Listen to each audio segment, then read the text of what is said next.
Hello and welcome to the Courtenay Turner podcast. My guest today is a return guest, William Ramsey. He is an author, he is an attorney, and he is a fantastic researcher. And he also has a podcast. He's in, I believe, the top 0.5% of podcasts, which is really impressive. I think we're catching up, though. I think we're, I don't know, in the top 1.5 or something. So thank you to all of you who listen and support the show. And you can also support the show through some of our affiliates. You can head on over to my website. That is CourtenayTurner.com. And I spell my name like Courtenay. So that's CourtenayTurner.com. And we have all sorts of ways you can support the show there. So we have a Venmo. If you're watching, you'll see that on the screen. It is at Courtenay, again, like Courtenay. It is pronounced Courtenay, but I spell it Courtenay, Courtenay-Turner at Venmo. We also have a little orange circle with a coffee mug in the middle, and that is where you can buy me some coffee, which I very much need. And then we also have snail mail options, and some of you have written some beautiful handwritten letters. I always enjoy reading those. And that is at, you can also send fiscal support there as well. That is to Courtenay Turner at 6041 Rural Plains Circle, Suite 110, number 106, Franklin, Tennessee, 37064. And then we also have some great affiliates you can check out. So we have the rncstore.com. This is where you can get all of your Latrills or amygdala B17 products, and these are a wonderful way to support your immune system. You can learn about A World Without Cancer. You can get that book there as well. That is G. Edward Griffin's Red Pill Legacy. And there's all sorts of other great reading material to learn more about how you can boost your immune system. If you use your promo code COURTZ, COURTZ, you will get your discount there. And then we also have the satellite phonestore.com, and you can use your promo code COURTZ, COURTZ, to get a free phone. So you'll only have to pay for the service, which is a huge discount. And since it is currently Cyber Polygon, we are actually recording this in the middle of Cyber Polygon. I'm going to get all suspicious and knock on wood here. We are still going, which is great. But they are conducting these cybersecurity trainings at the moment and will be continuing to do so through September 11th. So this will be recording and aired after the fact, but this is just a reminder that it is never a bad time to have communications readiness and preparedness. So check out the satellitephonestore.com and use your promo code COURTZ, COURTZ, to get your free phone. And then we also have the saunas, relaxed saunas, and it is getting a little bit colder here. Notice the chilly mornings and the chilly evenings, and this is a great way to get your sweat on and detox. And you can read all about the wonderful health benefits. I personally just love it. I really enjoy the saunas. So that promo code COURTZ, COURTZ, will get you $100 off of your sauna. And we have all sorts of other products. I won't go through all of them right now. But yes, go check out CourtenayTurner.com. I'm also going to be speaking at MAGAFest. It's MAGAFest24.live. If you want to get a ticket, use your code Turner. Usually it's Courtz, but this one is Turner.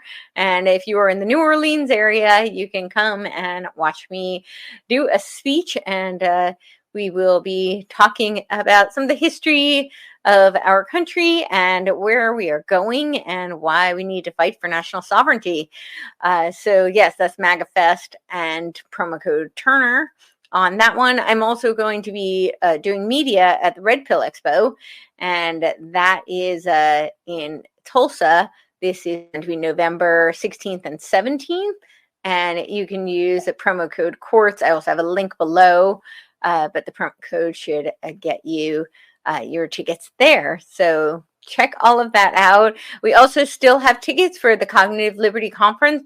It was a phenomenal event. I think that oh yes, I'm speaking at Tennessee Constitution coalition on the 28th, I believe. And that is if you're in the East Tennessee area, you can come see me speak there. And yes, cognitivelibertyconference.com. I think this is such a perfect timing for this, because if we are ever up against dialectical warfare, I would say now is really the time to arm yourself with tools for cognitive liberty so you do not get trapped in the wizard circle. And this is where you can do that. So you can watch the replay, cognitivelibertyconference.com. And now let's bring on our guest, William Ramsey. How are you doing today? Great. Thanks for the invite. Great to be with you again. Likewise. So today we're going to talk about the Pilgrim Society, which is rarely discussed. But yeah, as we were mentioning before we even got onto camera here, it's really important. More people should be discussing it. And I've done a lot of research on the Anglo-American establishment, and this seems kind of like the shadow codification of that. I think so. It's different. It's different than the public diplomacy. So this would be private diplomacy, if you want to put it that way. So I think that's a great way to put it. Yeah. Yeah, I think so. And I think it might even be more important than the public diplomacy. So we know we have got ambassadors between the two countries. They switch out with administrations. But this is something that transcends those different administrations. And it's very important. And I think it's deliberately not talked about in kind of like the mass media, because I think it's so important, because it does have so many important members. Namely, the patron is King Charles III, right? And it used to be Queen Elizabeth. I can't see the screen. But it's their website is still available. You just pulled the website up, and you can see a lot of the players on here. I originally did this talk for Charlie Robinson of Macroaggressions. Okay. And I've learned more and more even since I did that a couple months ago. So it's unfolded and new things. It's interesting you mentioned the wizard circle, because King Charles is a member, and we'll see this later in the slides, a member of the Magic Circle. And when I did a show with another host, that Magic Circle insignia is the exact same insignia that's shown on the Magic Circle game that's featured in the final scene of Eyes Wide Shut. It's really incredible. With the same 12 signs of the Zodiac. Really? Really, yeah. And what is the Magic Circle? Like what's the exoteric veneer of it anyway? Yeah, it's just a supposed outside kind of group of people interested in kind of stage magic. So the kind of rabbit magic. That's the exoteric. God only knows what goes on inside some of these groups. But it is interesting that King Charles III, he kind of had somebody who gave him advice. His name was Lord Mountbatten. He was killed by the IRA in a bomb on the coast of Ireland. But he recommended to Charles that he join.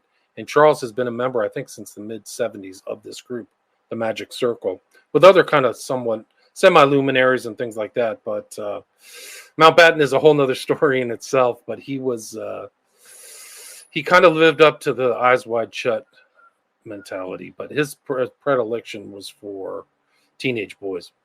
And when he was blew up, there were 2 teenage boys on the boat that when he was assassinated. Yeah, that's kind of a side story, but I think it's important because it shows the kind of environment, the milieu, if you like that word, of what Charles grew up with as Prince of Wales. It is a bit of a tangent, but I'm actually curious your thoughts on this, because it seems like even from the ancient times, these secret society shadow groups, there's a lot of that going on, and or referenced. I mean, even Plato referenced.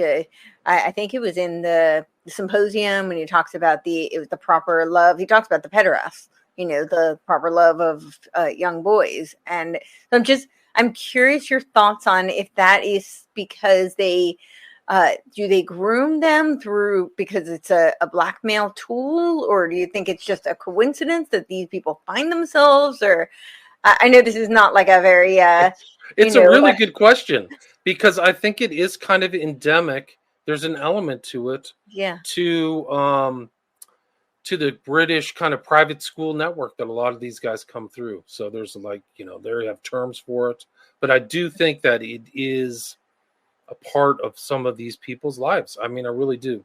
And there's allegations of a lot of that stuff going on. We know Andrew lost his lawsuit with a victim of Epstein, right? So his brother, his younger brother, who's the head of the York Masonry, had a picture that he had damning evidence that he was with Virginia Giuffre and Ghislaine Maxwell, right, at kind of a flat in London.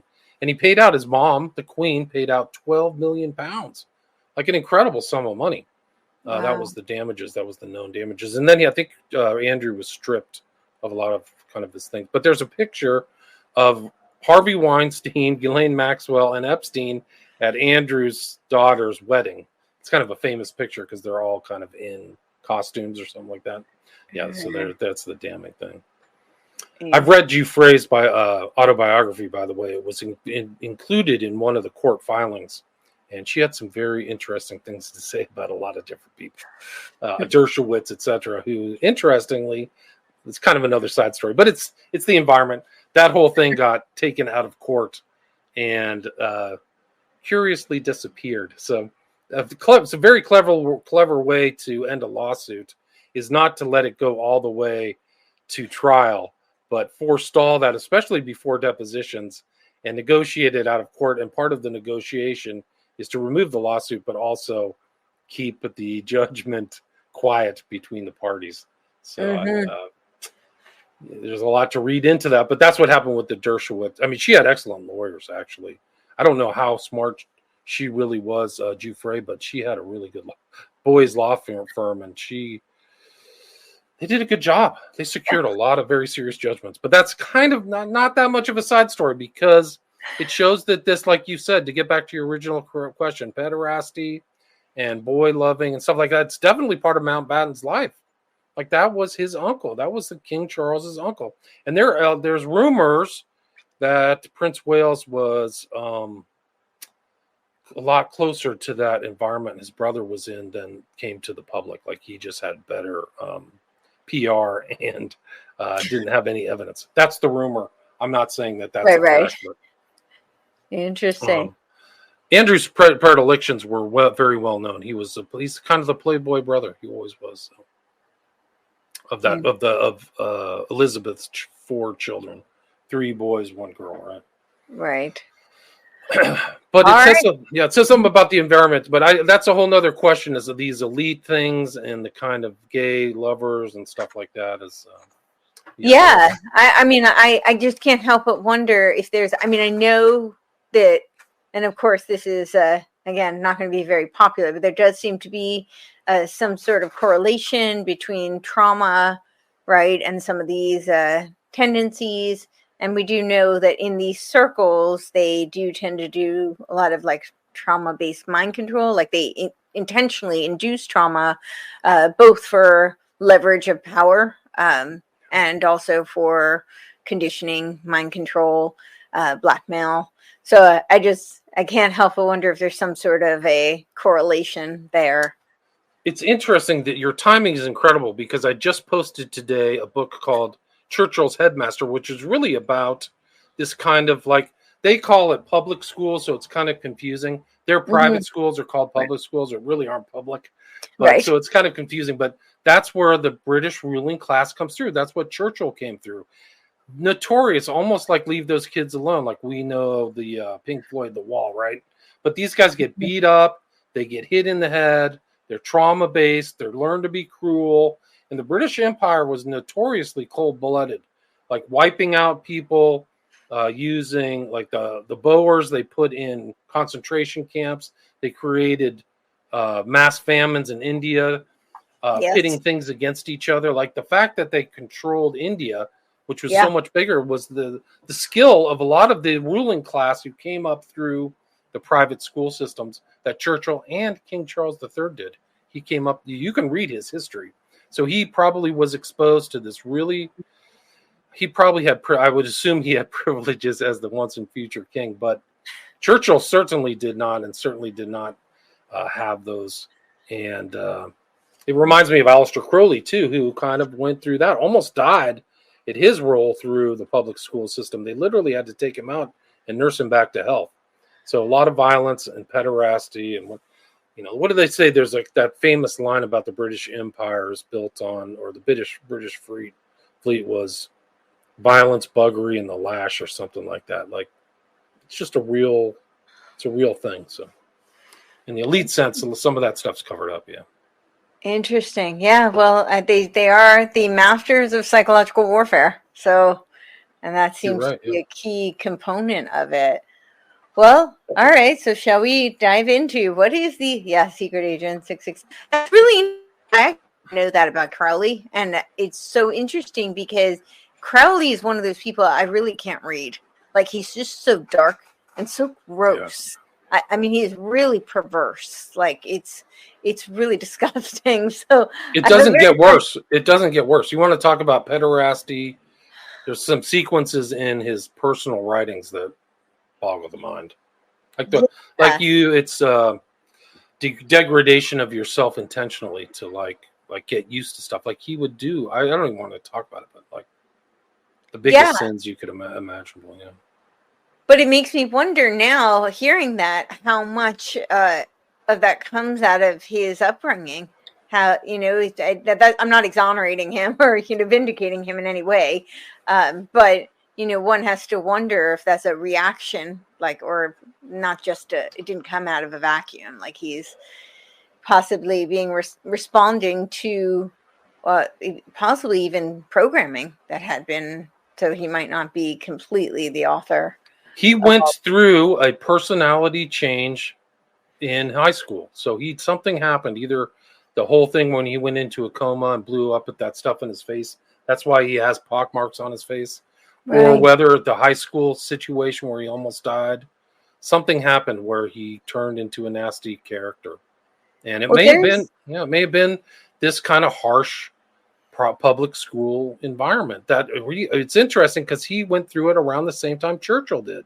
I don't think they were in the same schools, but the same and really the same environment. He was Crowley, for people who don't know, was an upper class, person in a very class conscious, even class conscious today, 19th century British Empire, right at the peak of their empire, really before World War One. So Churchill and them, and then and I think that King Charles is the legacy. His father certainly was around there. Like, yeah, there's Crowley. You can kind of see the pock marks on his face. You see it on the left cheek. Right. That's from when he blew up a bomb on his face and went into a coma. Some people think he might have had a little bit of brain damage, which is really something else because his output was extraordinary, and he was he was clearly not a dumb man. I mean, people who make that claim haven't studied much of him. A lot of people have. Well, I used to too, have kind of a superficial understanding of him, but his output is extraordinary. Yes, like almost 50 total books, tons of missives, constant writing, articles, cult stuff. It's really incredible. Like he didn't really have a job, so he didn't have to worry about, his job was kind of occultism or spying. I've talked to Richard Spence too, by the way. Great book. Highly recommend that book. Spence proved that Crowley was an agent of the British Empire while he was in New York. Well, and I think there's I know this is, again, not going to be super popular because there's a whole kind of debate about the true history of World War II right now. And I do think that debate is an op in of itself because it's 85 years ago. Why now are we having that conversation? But I will say that I do suspect that even, I don't think Churchill is a hero. That does not make that doesn't make Hitler a hero either. However, that's why I posted that thing today.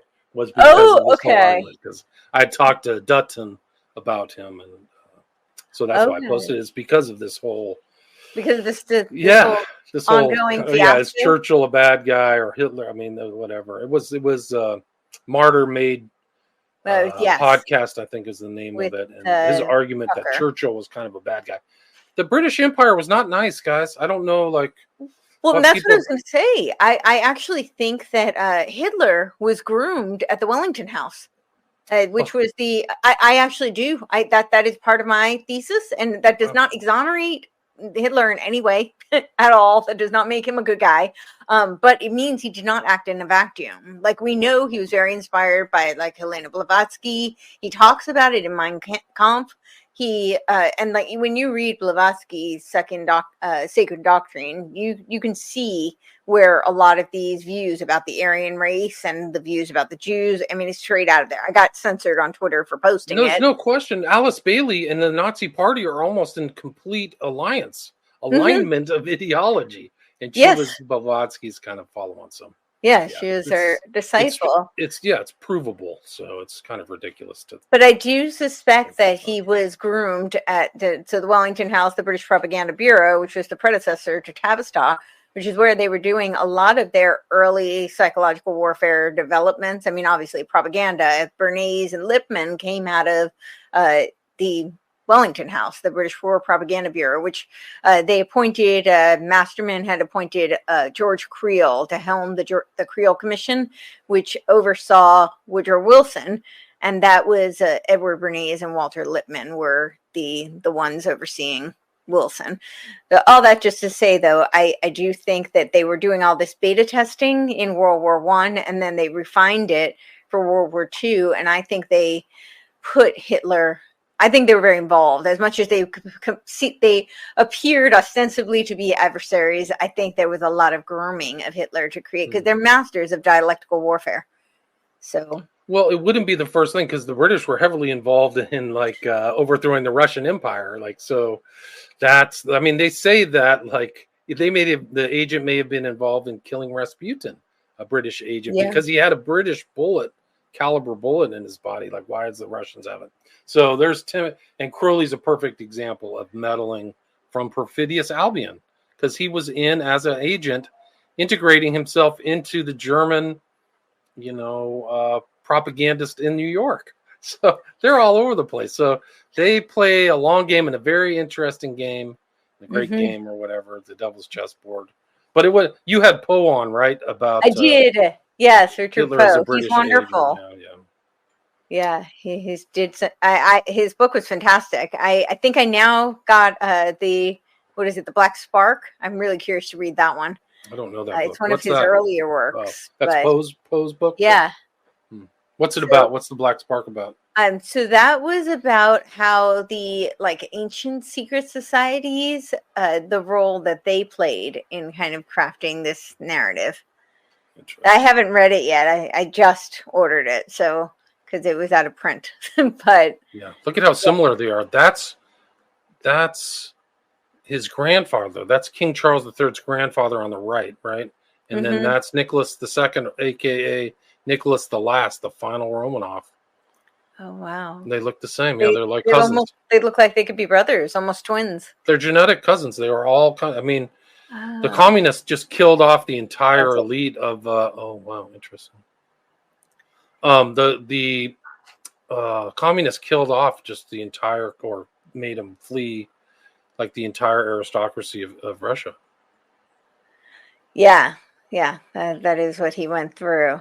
Yeah, so the Pilgrim Society was right around that time with the Wellington House, right? It was 1902. Correct. So the branch that started in London, it was only headquartered in London and New York. You kind of have to take it's important to take yourself back to that era at the turn of the century, right? England is at its apex. The U.S. is finding its legs, getting stronger and stronger after the Civil War. So these two things, the idea was to try to kind of fuse the Anglo or Atlanticist, Anglo-American peoples together. And there was even talk of reuniting, but there's a lot of bad blood, 1776, 1812, those kind of things. And the sensibilities are still different. Freedom of speech and the Constitution are unique and definitely at odds with the UK system. But I think it was done to kind of create this society, and only took place in the nicest areas, nicest hotels. The Astor. What's the nice hotel in New York City? It's the Waldorf Astoria. Waldorf Astoria, thank you. And then in the City of London, also around there. And so it really did fuse them together. The idea was, and it was always kind of backed by the monarchy, the UK monarchy. And it's kind of telling that the London branch started in 1902, and then the New York 1903. So it shows like they're almost trying to influence America more than the inverse. And that's the kind of sense that I got after researching it as an influence operation from the British or the UK to the US. And so honorary members have always been the ambassadors between the two countries. So they're automatically invited. And it's kind of a mystery of inviting, like it is exclusive, it is elitist, and only elite people would ask to be in there or be asked to be in there. And they don't have, it's almost like the Bohemian Club where things have been leaked and people have admitted that they're in there, but there isn't a set overt membership list, while there is a set list of who the directors are, the people who are the board of directors now on their website of both parties, of both US and the UK. Okay. And that wasn't always the case, or only the directors were listed always? Yeah, I only could find the kind of directors and other people who had admitted it, or things like I think there's probably some more research to be done. But from what I could ascertain, there isn't an overt membership list. But there's some very well-known people. Arthur Conan Doyle, Jacob Schiff, right? Carnegie, almost Adolf Ochs, who had the New York Times, former owner. So all these people in media and banking, just in elite, American elite, like there's supposedly no aristocracy in the U.S., but that's a joke. Except several of our presidents have been knighted by the crown, and several of our politicians, but there's no aristocracy.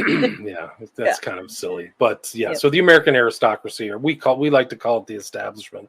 It's a more egalitarian term, but they're all in there. Dulles, Rockefeller, just goes on and on the list. And some known and some unknown. Some are like Whitney was a member who was probably the Elon Musk of his era. Like he had ownership in everything. Yeah. Whitney.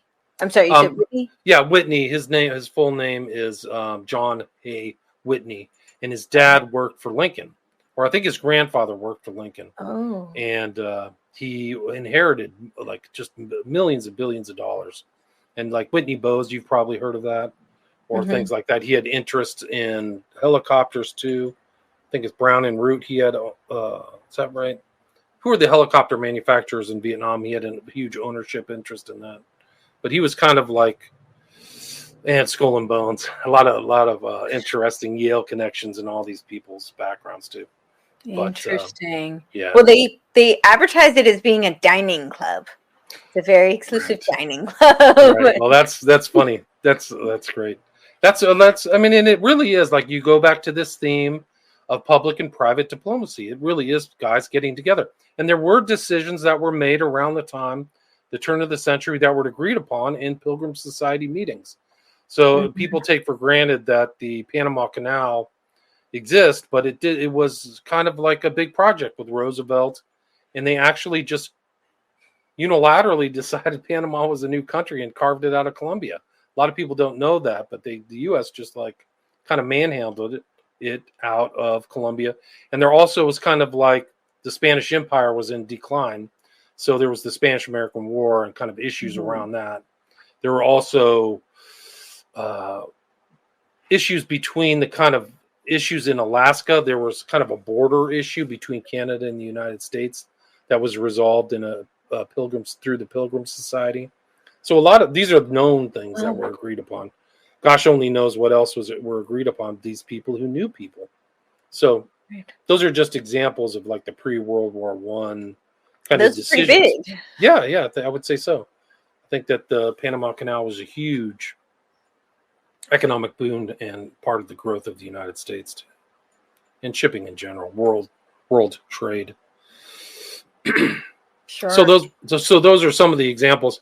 I mean, so the Waldorf Astoria, a lot of people, I think John Jacob Astor was involved. It was also another interesting aspect of the Pilgrim Society up until recently is no women.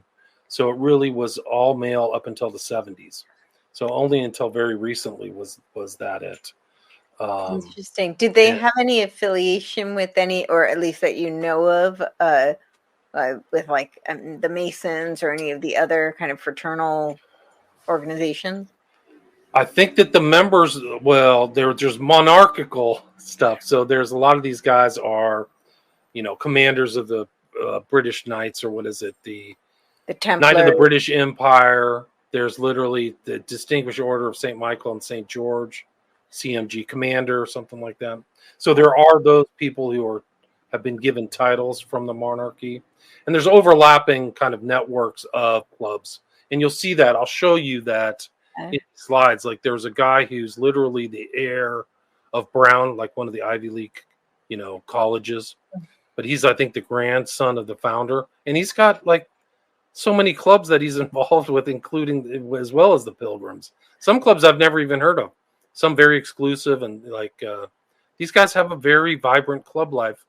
And even kind of like the Bushes, who probably are associated with the Pilgrim Society. Sure. Like there's a book on Bush, just his club associations, Bush Senior. So it's like it's a life among the kind of Eastern Brahmins, the high kind of Anglo-Americans that the rest of people like me don't even know exist. Really, they're just not part of it. Right. Well, I guess if they don't have anything else that they have to do, really, right? So this is their that's well, their they job. say there's an interesting story. I heard it somewhere. I think maybe it was on InfoWars, but George Bush Jr. goes to all of the clubs. He doesn't miss the club life, so he always goes to Bohemian Club. He goes to Bohemian Grove. He's just part of that club system that is associated. Like there's huge clubs that didn't have women. I think the University Club, which all these elite guys, the Dulles brothers and the Rockefellers and Whitney, and what's the other guy who was the robber baron? It was Harriman was involved in. So there's definitely clubs that overlap, and very exclusive and very elite, like very nice, like I think it's the University Club. I forgot the name. The University Club. I thought the University Club was like the Ivy Leagues, when they have like a reciprocity. I think that's one of them. There's another club in Manhattan that was super exclusive. I just remember reading a story because Hillary Clinton went in and sat down, and she wasn't a member, and they kicked her out. Oh, really? Yeah. Okay. I have to find that story. I know, like, there's like the Columbia Club, the Harvard, the Yale Club, and they do have some reciprocity. Like I went to, they considered a junior Ivy, so I was admitted to the Columbia Club. Interesting. Like I was allowed to go because I was my school was included as like a quote unquote junior Ivy. So they did have reciprocity, but this might be a much more exclusive club because that was not very exclusive. You just had to be a graduate. Yeah, I think that there's like that. I mean, I think that there's old clubs with all the, when you graduate from Yale, I think you have access to a number of clubs there, and it's not the secret societies. So right. I think that there are follow-on clubs at all those major universities and stuff. Sure, and they all probably do network each other, right? Well, that's what they say. That's why you go to these elite schools. It's not even just the learning; it's that you're networking with other powerful people, right? So, sure, that's the so-called benefit. So they say. Yes. All right. Do you want to go through the slides, or how do you want to? Yeah, let's do it. I mean, let's go through. I mean, I think I kind of, like we were talking in this is the second set. Maybe go to the first set. Okay. Yeah. But like we're saying, I tried to tie it into the present, the Great Reset, the Advent, or the coronation of King Charles III, right? So maybe before we do that, because I think that's so great that you did try to tie it to, because I think there is a lot of relevance, but maybe to give kind of an overview and then we can zoom in. I'm curious how you see it, because I do think that when you had mentioned the, influence, right, that it was the British trying to influence the American, and I would agree with that. I think that's all of my research seems to corroborate that theory. But it seems like we have this, I do think there was a Declaration of Independence. I do think we created a constitution, but they kept talking about this great rapprochement. And William Stead writes about this, right? His book in 1901, he was kind of like the Carol Quigley, I feel like, at the time, revealing all of their secrets. And he was very proud of them. I mean, he was an insider. But it seems like they did, through these roundtable groups, effectively create this Anglo-American establishment. And now, at least it looks like to me, this idea of trying to, they built up America in many ways to be the bully, right? To be their frontman, right? I guess you could look at it, a more reductionistic way to explain it, oversimplification would be that they were going to be the strategic arm because they're the psychological operation masters. And then the America would be the brawn. They would be the bully, the military outface, not necessarily the strategic arm. But I think in some ways that was by design so that we would look like we were the ones who were going around and bullying everybody, and everybody could then hate us and we would take the fall. So now it seems like they feel like this is the time to have America take the fall. And part of that operation is through this Great Reset. And I mean, I'm not claiming that, it's only the British Empire that's behind the Great Reset. I think it's way more complicated than that. But it does seem like there is this Anglo-American establishment, and the British Empire has not really gone underground quite the way we may have thought. Right. I'd agree with that. I mean, I think the Commonwealth is still run by the Crown. Mm-hmm. So you still have New Zealand, Australia, Canada, obviously the UK. I mean, some of these other countries are clearly influenced by the Crown, right? So how much of that, I mean, part of your statement is that how variant are the policies of the UK and the US. Right. And something unique, I've said this before, that it's a unique relationship. It really is. There is almost like no time in human history where two separate nations divided by thousands of miles have worked in tandem. Not just miles. Yeah. Right. Have worked in tandem in many cases. I mean, the civil liberties here are different, obviously, supposedly, at least on paper. Right. But working together in 2 world wars, and then almost kind of working together globally as the U.S. really, like you say, the bully. Like after World War II, there was no competitors really to the U.S. Everybody else was exhausted. Yeah. So all these fictions of like Russia being the tough guy worked for the American, the American desire for global hegemony. There's no question about it.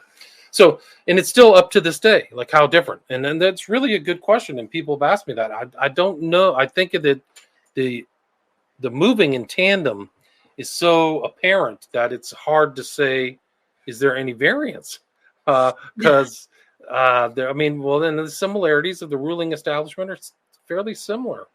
And a lot of the people here looked back to the elites of England. So they wanted to emulate them and, emulated them in their styles and spending. And the Astors went back and, kind of re-up their connections to the old country, so to speak. So it's an important question. So it's really been something else. Probably ever since like the Pilgrim Society to the present, really.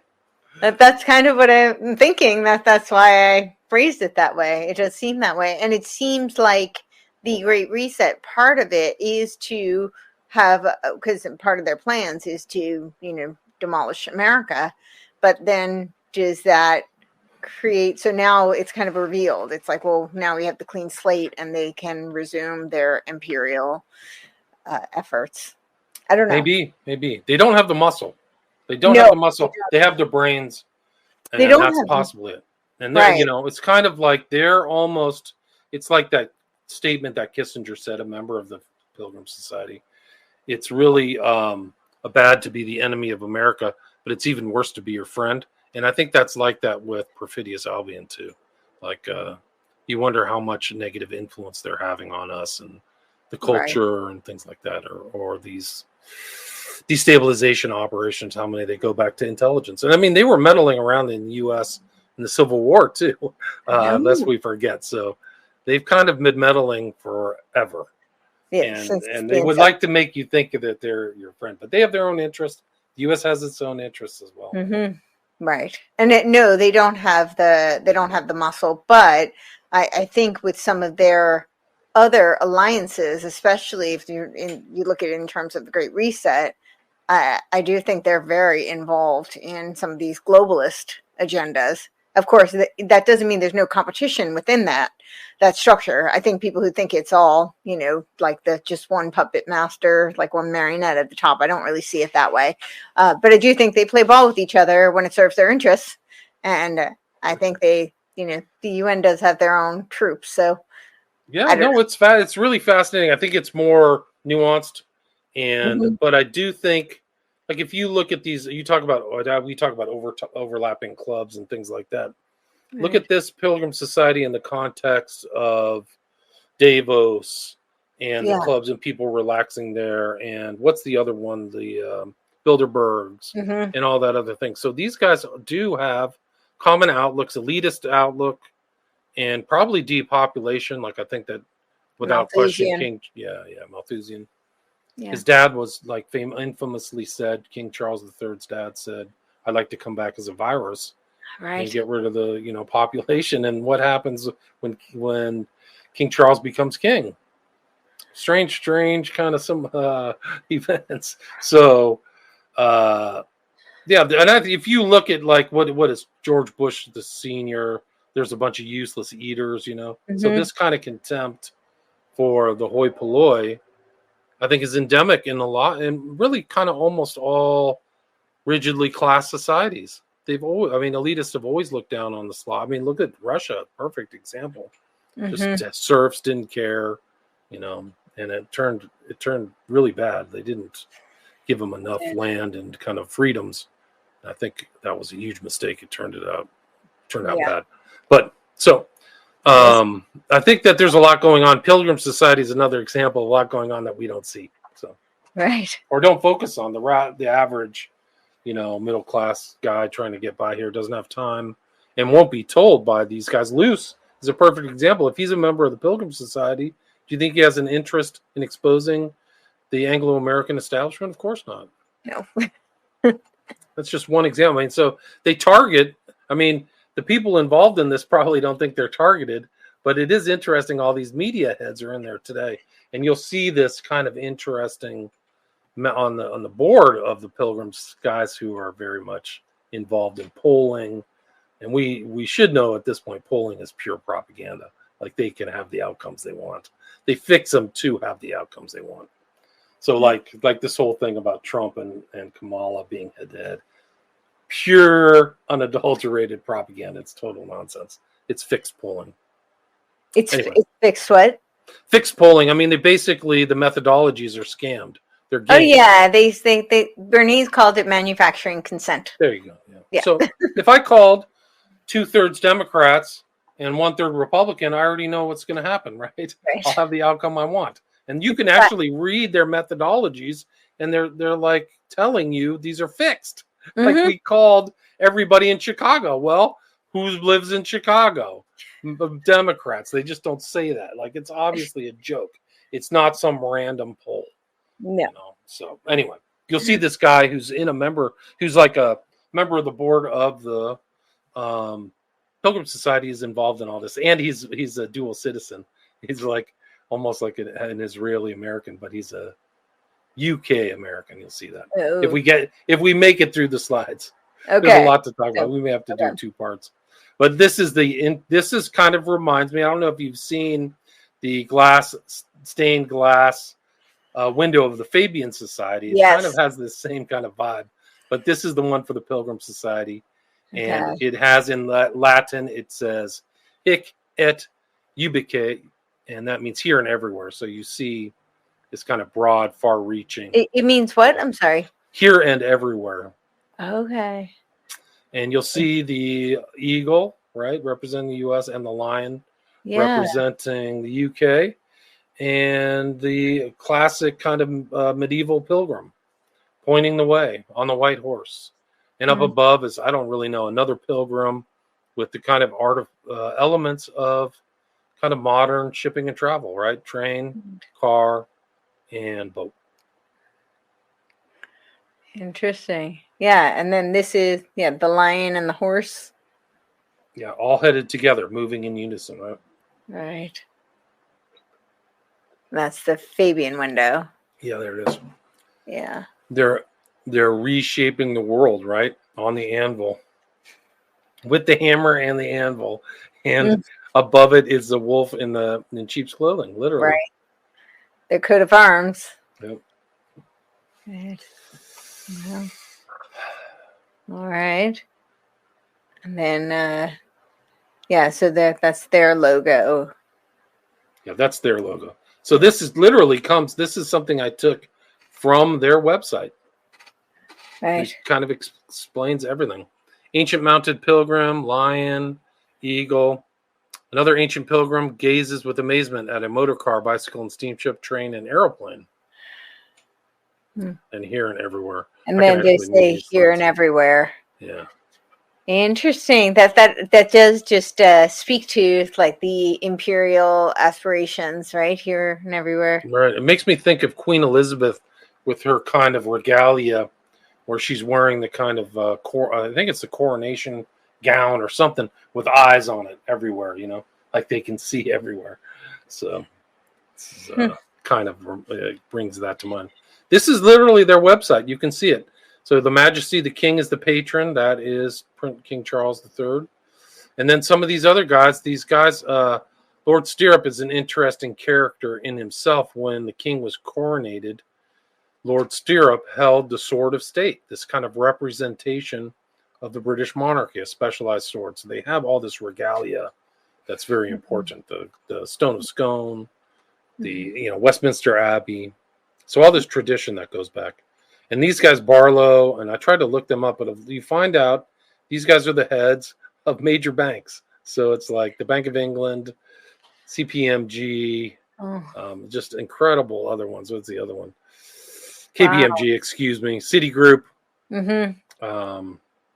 So it's pretty something else.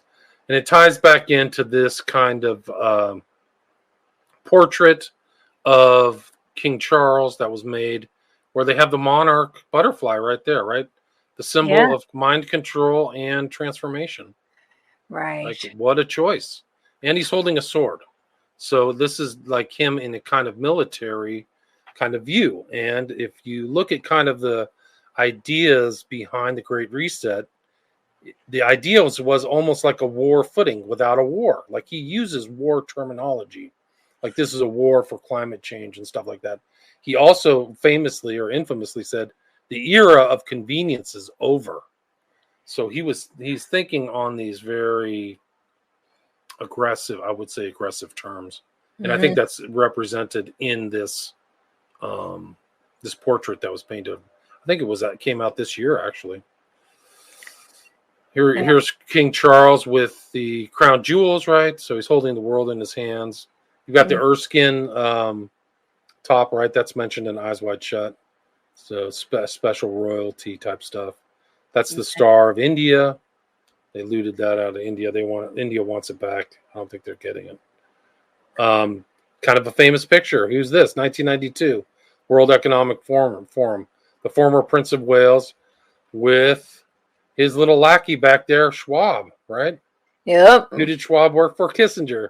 Kissinger is a member of the Pilgrim Society, whose patron is this character on the right. That's Václav Havel, by the way. That was the... That's who? Václav Havel. Okay. He was the prime minister of Czechoslovakia. I think he's passed away. Meet the Great Reset King, Charles III, right? Agenda 21, 2030, climate change, globalism, technocracy, the Great Reset. It's all there, World Economic Forum. He's got the poppy on there. I guess that's a red poppy. So you see this weird color theme, too, with him. And they don't leave anything to chance. Everything's symbolic. Yeah. So it's interesting that. So what is this color theme? The red and the black? Well, it just shows like this color theme that we'll see here. The same kind of magenta red.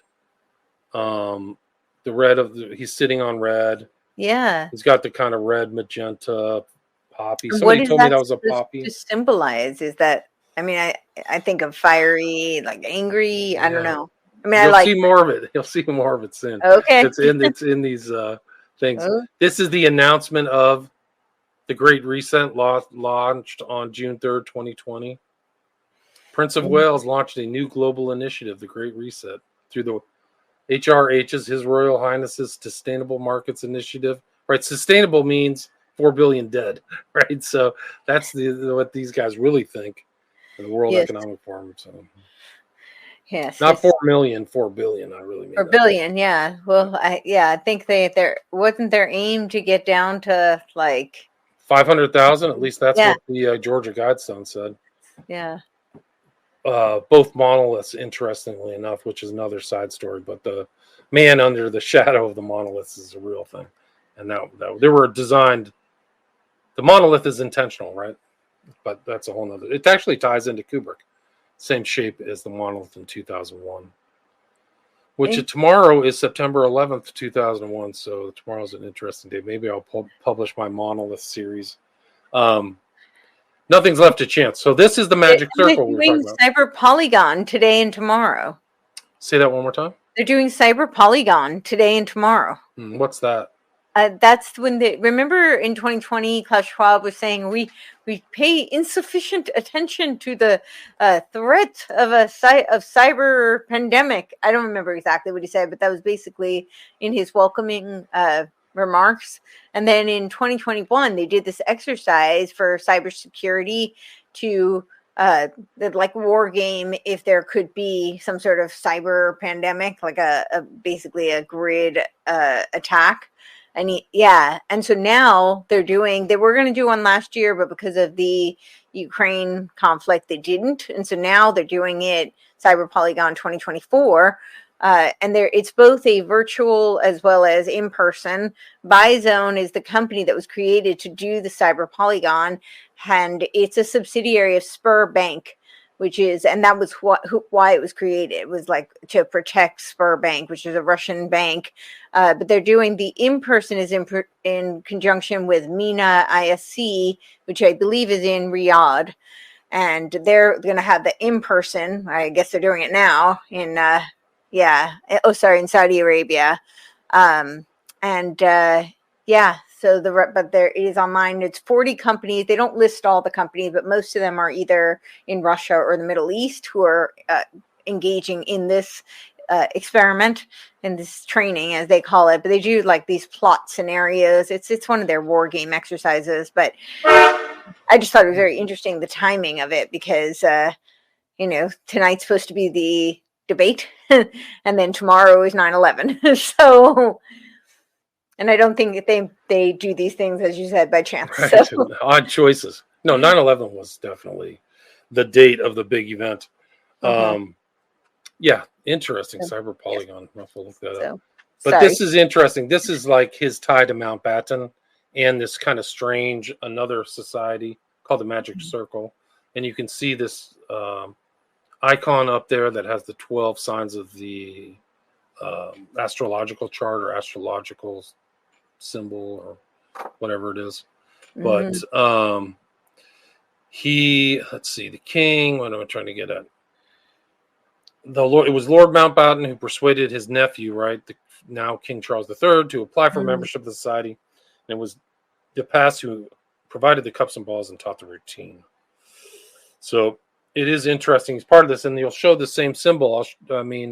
It's in the final scene of Eyes Wide Shut, the magic circle. So God only knows what these guys do. Closed doors. Right.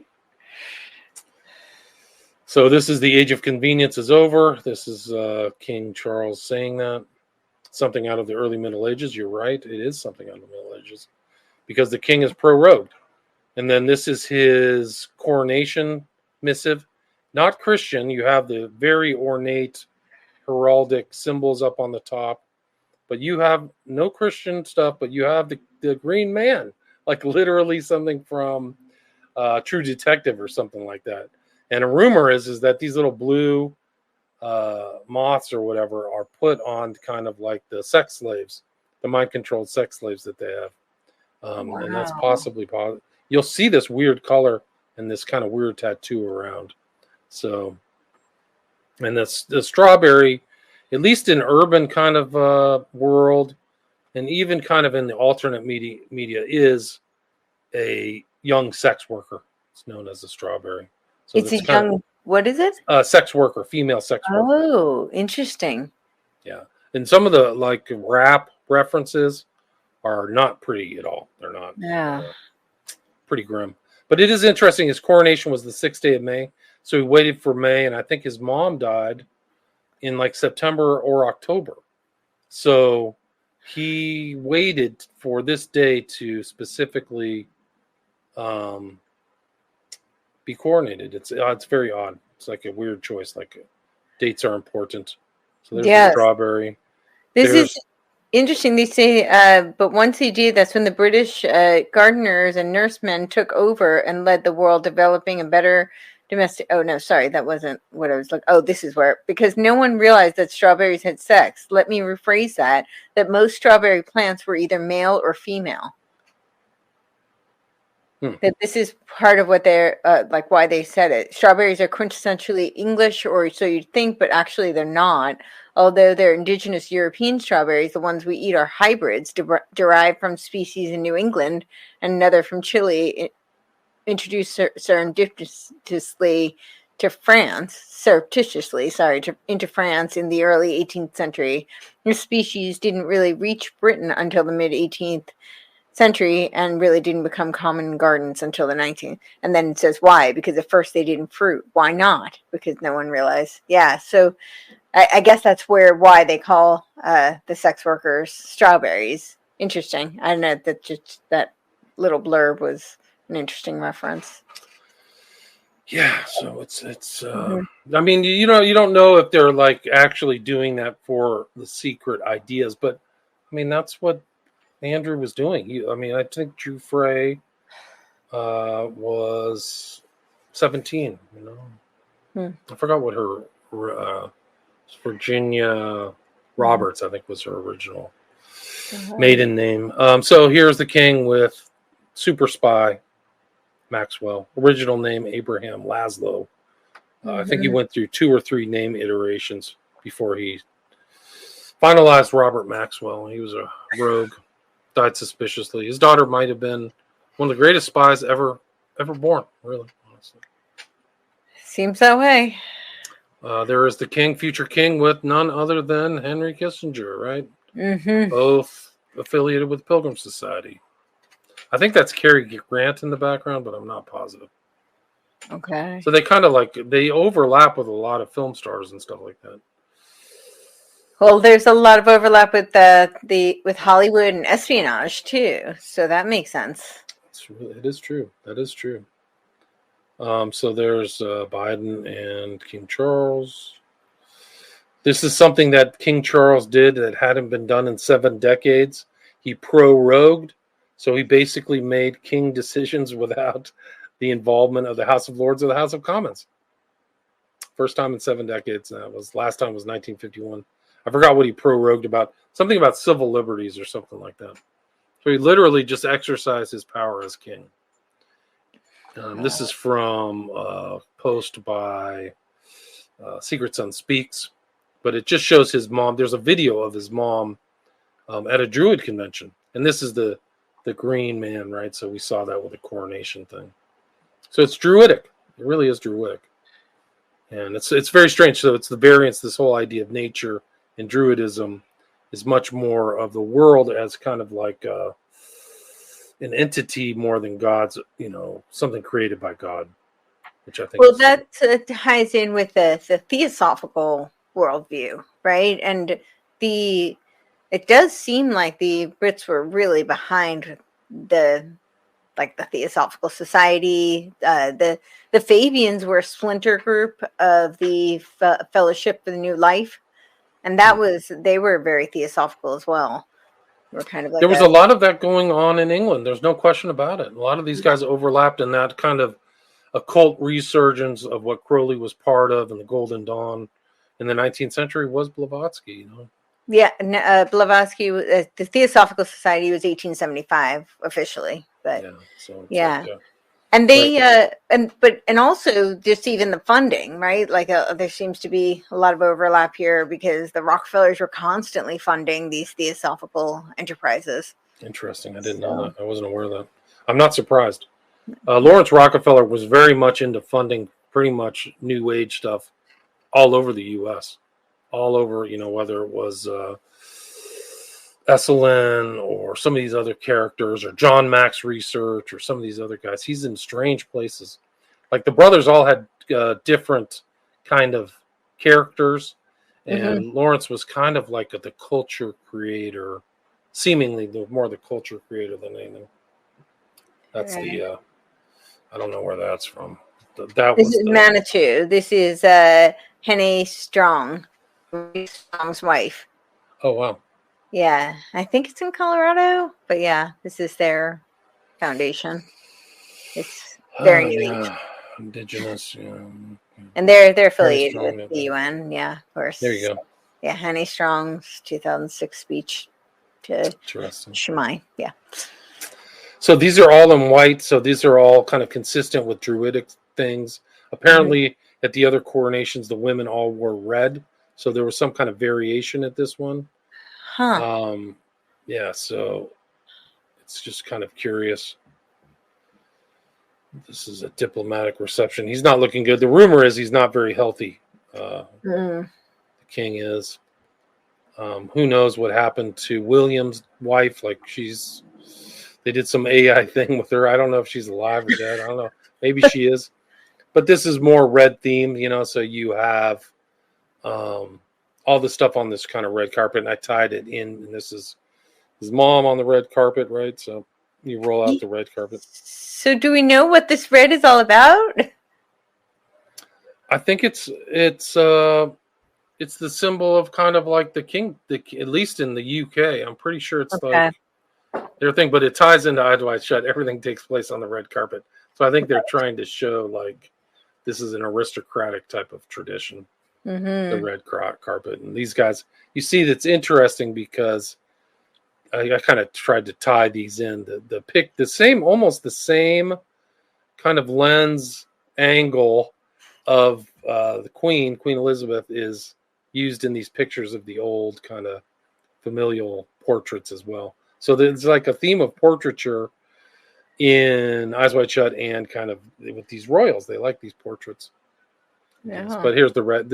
I've never seen a pool table with a red. No, I haven't either. They're usually green. Yeah. So you see the same red coming back, and people have put this like portrait of Charles together, and it's like there's all kinds of like weird demons in the background in addition to this kind of weird monarch butterfly. But the portrait artist has also done some very questionable people, one being Kevin Spacey, whose accusers strangely died. Like a lot of them, 3 of them. Ooh. Yeah, and there's Camilla. This is King Charles's relationship back to Vlad Tepes or Vlad the Impaler. So there's a video of him bragging or saying he was related to Vlad the Impaler. And how Vlad, that's a whole nother story, but how Vlad got his name is pretty rough. And I don't know who Vlad was. He was, I think, in present-day Romania or Bulgaria and had some very brutal conflicts with the Turks.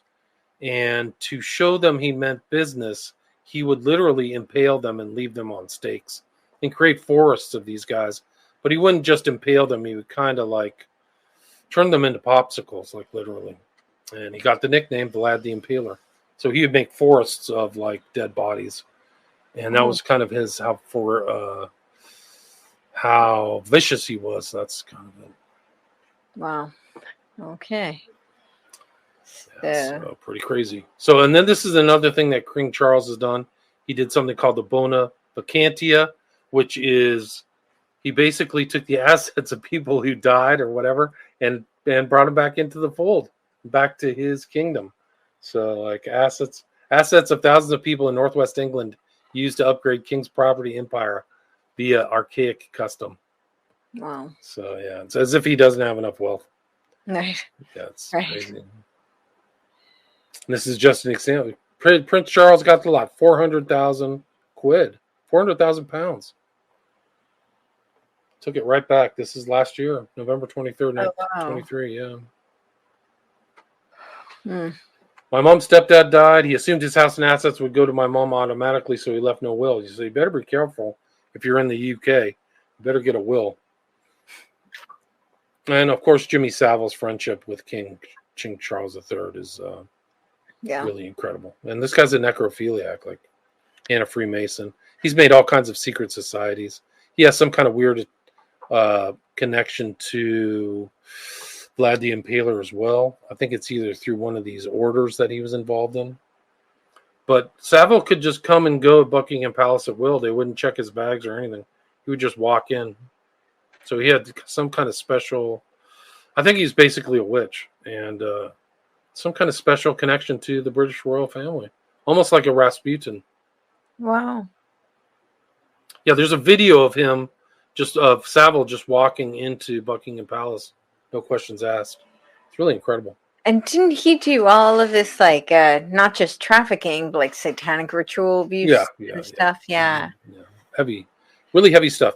He knew a lot. He was literally the seventh son of a seventh son, and that's supposedly a witch. So I think he was kind of like fated for that. He actually took on this kind of persona of a court jester. He wasn't always like that. He didn't have that funny haircut and make all those funny pictures. He was actually kind of like a yuppie, and something changed about him. I mean, he became a kind of a made person in kind of British entertainment history. Like on TV all the time, Jim will fix it. He was supposedly a good guy. He was basically going around the country raping people. Like his victims were in the hundreds. Wow. Crazy, yeah. There he is with, this is Savile with King Charles III's dad, right? So this is the one who wanted to come back as a virus and kill everybody. Oh, this is Savile with the Yorkshire Ripper, like literally a serial rapist.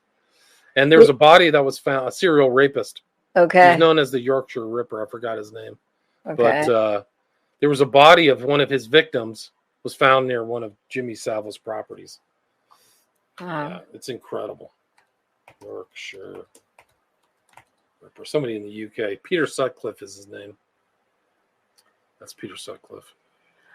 Very strange. And then Savile was born at 45 degrees like a witch, right? So total occult kind of burial, even though he was Catholic. They're buried at 45 degrees? Yeah, facing west. Interesting. Yeah, so he had a witch's burial. And then this is Potter, first president of the Pilgrims Society of the United States, right? So this is the United States Edge. So you can see on their website the United States members and the UK members. But this is one that's pretty interesting, this Baroness Buller, because she's a member, and then she was the head of MI5 and then became a member of the Wellcome Trust. And if you followed the kill shot deployment, Wellcome Trust pops up all over the place. So, wow. Yeah, so she was basically front loaded into position, in my opinion, to be one of these people involved in this whole rollout. That was part of the Great Reset, right? I mean, the overlap between the reset and COVID is obvious. Like, you have to see them together. Some people. Well, yeah, Klaus Schwab wrote a whole book on it. COVID-19, the Great Reset. Yes. Yeah. Some people forget where that. He predicted all the lessons we'd learn from a pandemic that hadn't occurred yet. Very suspicious. It's easy to predict the future when you plan it, though. You know, right? Well said. Very well said. You can put that on your quote, like your Twitter quote or something, like of all the people you study. Anyway, I kind of went through the American kind of elite that are associated with the Pilgrim Society. So that's what these slides are. So Harriman was a robber baron, and in the railroads, and then his son goes on and is part of the Pilgrim Society. And this guy was played as a bad guy in the Wild Bunch of Peckinpah's Wild Bunch. Pat Harrigan is a stand-in for Harriman. It's kind of funny. And then Pamela Harriman from the same family, right? First husband was Randolph Churchill, the son of Prime Minister Winston Churchill. So you see this overlap, not just in the private diplomacy, but literal, like the families are intermarrying, right? Yeah, right. So this was interesting. George Herbert Burt Walker, right? That's who George Bush is named after. His Barack Obama is the 10th cousin, once removed from George W. Bush through the Samuel Hinckley of Cape Cod. So the Hinckley's and the Bushes and the Barack Obama. So it's interesting. I mean, that's a whole nother story. Yes. But just kind of showing. So this was an interesting. We were talking about, or I was talking about Brown, but it just shows. Sorry, it says through Samuel Hinckley of Cape Cod, who I don't know, but I always heard that they were 10th cousins. Yeah, once removed. Yeah. This was a guy who I mentioned earlier, Brown, but it just shows all of his society connections and his club connections. He's a member of the Pilgrims Society, Society of the Cincinnati, the Military Order of the Loyal Legion of the United States, Sons of the American Revolution, Hope Club, Newport Reading Room, Newport Country Club, Spouting Rock Beach Association, Fisher's Island Club, and the highly exclusive Clam Bake Club, which is funny to call that highly exclusive when the Cincinnati Society and the Pilgrim Society are highly exclusive. Right. I think the Cincinnati Society, you have to be a direct descendant of the Cincinnati Society that was set aside by Washington or something, right? Yes, you do. Like That's that, right. Yeah. And their offices, if you see it in Washington, D.C., I lived by there. It's up in kind of DuPont Circle area. It's incredible. It's super ornate. Like, it's not like a hovel or something like that. Like, it's like, I don't know what you would liken it to. I mean, almost like a White House. It's really nice. It's pretty cool. But I was never invited into that. Me either. Yeah, but I went to a couple parties in Georgetown where some very interesting people, but yeah, not the society. Yeah, well, no, mentor. Yeah, no, that was yeah. Anyway, fun times, 90s in DC. J.P. Morgan, Federal Reserve rogue, right? Member of Pilgrim Society, Mellon family, banking, Hitchcock, all that stuff. Pilgrim Society, Whitney, I mentioned earlier. Literal, like Eli Whitney, who founded the Cotton Gin, right?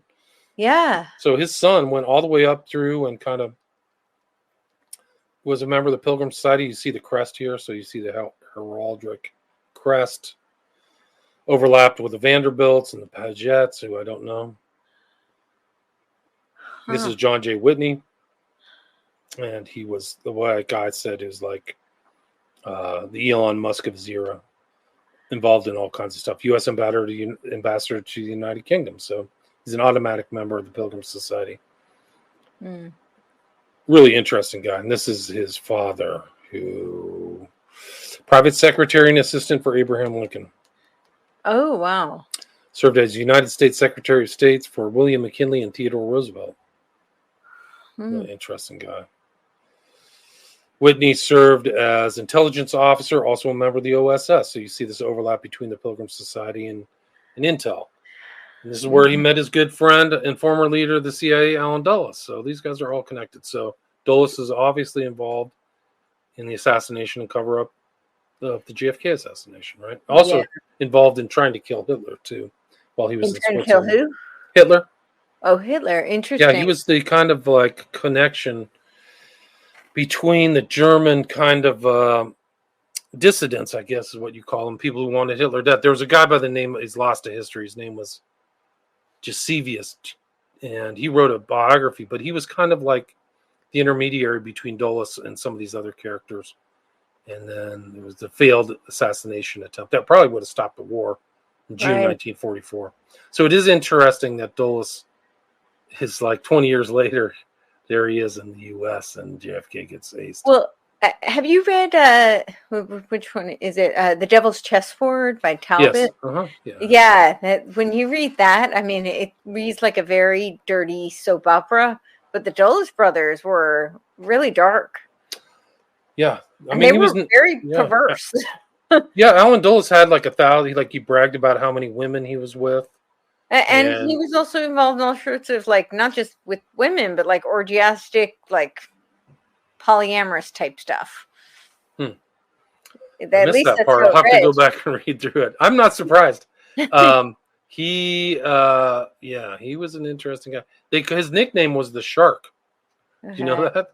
Yeah, the Shark. Yeah, I'm not Like, he surprised. just didn't I have didn't know that. Yeah, no, I didn't know that about Dulles. These guys were he and his brother. I mean, and there's good books about them, but they were involved. They knew Hitler. They interviewed Hitler. Like, I think there was a meeting between Alan Dulles and Hitler in the 20s, and they had written a lot of the stuff that Hitler was complaining about because they were involved at the Versailles, the Treaty of Versailles. So they wrote some of the stuff that Hitler was bitching about. So, like, the Sudetenland, not the Sudetenland, it was the they had the Germans, got hit with all these onerous loans, so they had to inflate their currency. But also this land, they had to have this part of land with no military on it, and a lot of that was written with the involvement of the Dulles brothers. It's really something else. Wow. Anyway, so it just kind of overlaps. Whitney family, these are old life families. They're overlapping stuff, and Courtenay Gore, so Al Gore's daughter married one of them, I think, like one of these Whitney characters. Wow. But yeah, so Al Gore of climate change hysteria. Schiff, that's a whole nother show. So Schiff is involved in it's strange because he's Jewish and not an Anglo-American, but influential enough and all kinds of involved in all the railroads and financing, Trotsky and all kinds of stuff.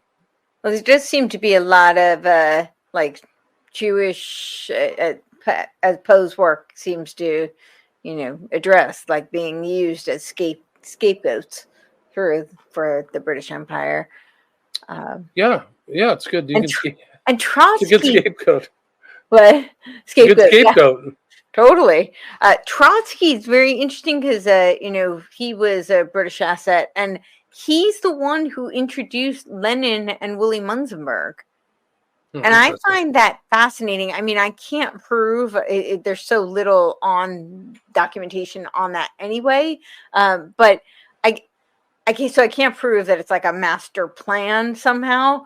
But I think it's very interesting because that meeting is what led to the 1922 meeting in the Marx Engels Institute in Moscow between Munzenberg, Antonio Gramsci, and Georgy Lukács, which led to the creation of the Institute for Social Research, which was known as the Institute for Marxism at Goethe University, Frankfurt, of course, later named Frankfurt School. Wow, right? So it goes all the way back there. Wow. And I'm not sure that would have happened without that meeting. And it's just interesting that Trotsky is kind of the one that spawned that, knowing his history. And knowing that they used the Jews as a scapegoat, and of course, all the Frankfurt School members then had to flee, right, with the rise of Nazi Germany, and then set up shop in Columbia University. And a lot of them also became Tavistock refugees, quote unquote. They were Frankfurt School refugees, but they ended up being scuttled in through Tavistock. So I don't know. Again, I don't have enough of the details to make any definitive kind of a claim, but I think those data points are interesting alone. It's really interesting history. It is overlaps. But these guys were financed. These Lenin and Trotsky had benefactors, strange benefactors. I mean, the kind of money that Lenin walked back into Russia with in 1917 was off the charts. And Schiff had unlimited money, and he was always vexed by the pogroms, like the anti-Jewish pogroms that happened under the Tsars and stuff like that, under the kind of the right wing Russians, and so he was definitely interested in the stuff that happened in 1905 and then 1917 as well. Sure. So Livingston, just like these overlapping Hamiltons, Roosevelt, Hamilton, Astor, Bush, these are actually pre-Anglo names. This is back into kind of Dutch founding of Manhattan. Rensselaer, Van Cortlandt, Stuyvesant, Schuyler. These are all pre-English, actually. Right. So this is Fairbanks, Philip Fairbanks, I think a member of the Pilgrims Society, also a member of the Knights of Malta. So there's this overlapping knighthoods and things like that. Forgot who the guy on the left was. it also just shows kind of influence within entertainment too. A lot of these guys, there's a lot of Knights of Malta in American politics, believe it or not. But that's a whole nother story. The Knights of Malta are fascinating. Sometime we should do a show on that. I think feel so. like they have a huge pull. They're if there are marionettes, they seem to be pulling a lot of strings. I forgot there's a black African-American guy who's a kind of on the right, conservative Republican. He's a Knight of Malta.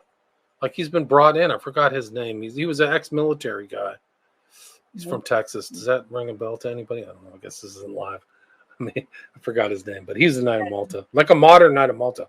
Like they've been. Well, there are a lot of modern Knights of Malta, and no question. Wasn't the Knight of Malta originally the Knights of Hospitalier? Yeah, it's the temple. And their exoteric veneer is that they do like medical charity, which I think is so interesting in light of the kind of shift that has happened to the right wing through the medical freedom movement. Yeah, no, it's interesting. And I can't prove all the direct connections, but I suspect that there's some ties there. So yeah, no, the Order of St. John dates back to 1048. Oh, so wow! It's a temple. I think it's an overlap of the Templars or something. Okay. Managing but yeah, they still have their website is up. Is it Alan West? That's him. Yeah, hey, you found that. Alan West. Alan West is a Knight of Malta? Yeah. Wow. I've spent some time with him. He's a very nice guy. Very smart guy. Yeah, super smart. But yeah, interesting. Okay. Glad you found that, Alan West. Couldn't remember his name. Yeah. Let's see. Social register, so they're all in this kind of elite wannabe group of people who are the families, high society, I guess. Pilgrim Society overlaps. Right. The Order of the Garter. This is Edward VII, 1906, around that time. A lot of these guys you'll see are Order of the Garter too. So you'll see this kind of thing. This is like total loyalty to the king or queen. The Scutcheon, the prime minister, remember he is still on the board, John Major. So he was former prime minister. Wow. Pilgrim Society. Yeah. Okay. Present day. He gets his own little heraldry.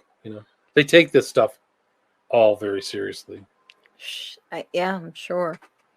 Colors and stuff.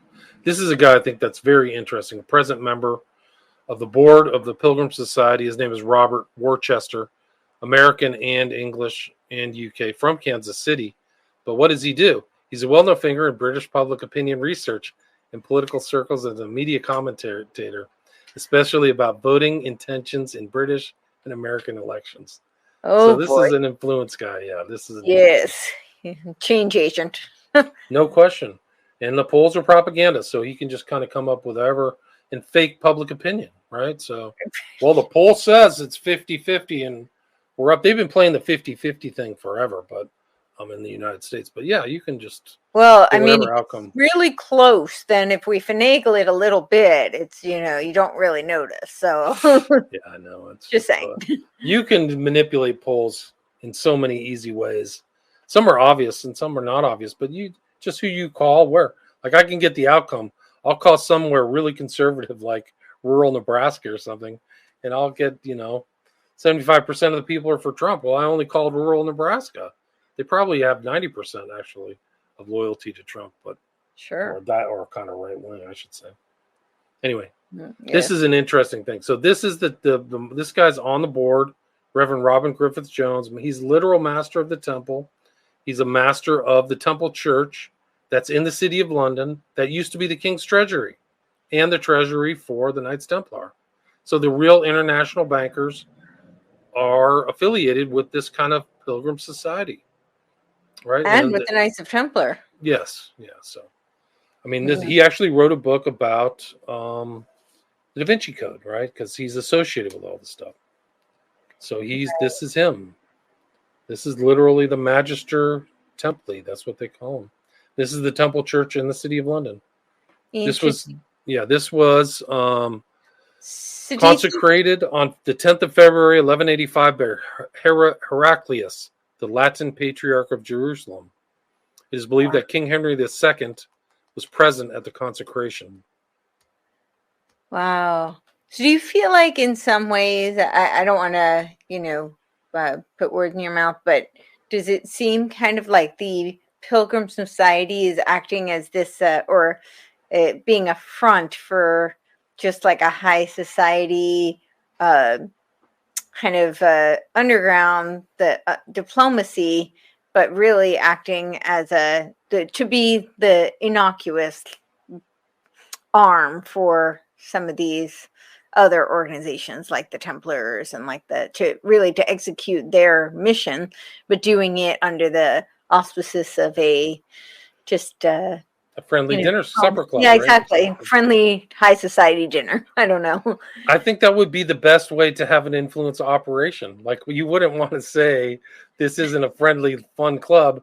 You would say, like, we are going to have a serious influence operation and get as much information on all of you as we can and find out all your proclivities and your mistresses and what you like to do. They wouldn't say that. Why don't you just come out, join our supper club and have dinner, right? So it's right. It's probably like Jeffrey Epstein's island, right? Like Jeffrey Epstein's like, hey, it's just a fun island. We just like hang out and you can suntan and get in the water. And that's what people thought. And then nighttime rolls around. And so this is interesting, right? This is Trump with, is that Farmer, her husband? Yeah, I think that's the husband. Yeah, the husband, right? And that's Candace. Candace Owens, yeah. Candace Owens. And, she was like on the left, like she did this anti-Tea Party publication. And one of her before she made her transformation, if you will, she wrote this article about how the Constitution belongs in the dumpster. The only reason our founding fathers are respected is because they're dead. Why the Constitution needs to recognize the evolution of society.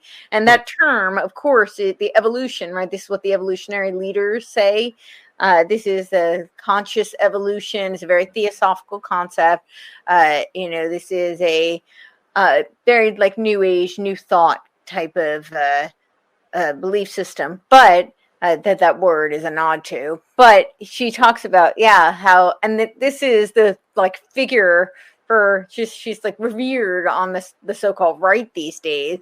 And it's just interesting that she's married to Lord Farmer.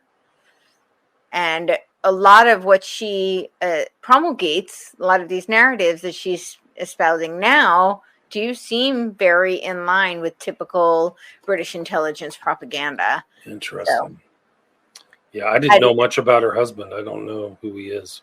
Yeah, he's also the father, and not Lord Farmer, but his father is tied to Sir Paul Marshall.